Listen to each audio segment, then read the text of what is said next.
Thank you for tuning in to the 3-2-1. This is our second installment. That's 3 comments on the weekly Torah portion in 2 minutes with 1 insight.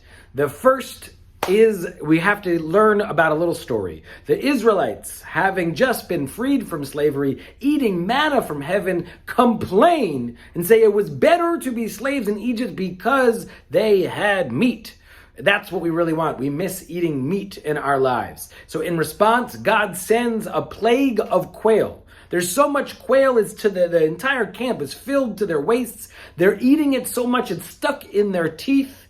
And then that's actually not enough. After that, another plague comes and people get sick and die until they stop complaining and feel appreciative of all that they have.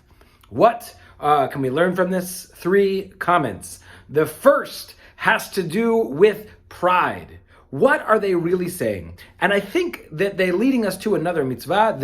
The rabbis teach us that when we give charity, when we give tzedakah, we have to do it by looking people in the eye. And that when we do that, we lift them up, we let them be people. That when you have just manna, which seemed to have been baked into cakes, just bread every day, you don't feel like you're living, you feel like you're just surviving, and that wasn't enough. That's the first lesson that God is teaching us.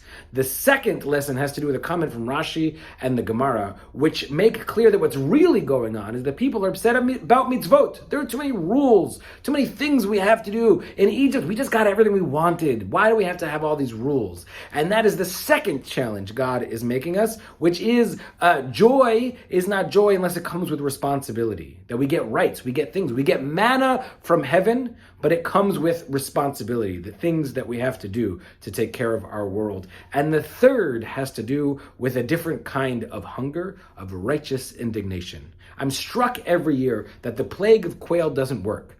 God says, you Jews are going to get so much meat, you're going to hate it. And they don't. They're thrilled. They're like, great, this is amazing. And God has to send another plague so that they actually feel punished for complaining. And in that moment, God is teaching us something else, that what we crave often is our comeuppance, our gotcha moment, our chance to catch someone else and call them out and be right. It feels great, but rarely does it actually give us what we want. Even God gets his moment. There's so much quail it's stuck in their teeth and it doesn't work. That very rarely does that gotcha moment lead to what we want, which is ultimately the insight. All of this takes place at Kivrot HaTa'ava, the place of hunger.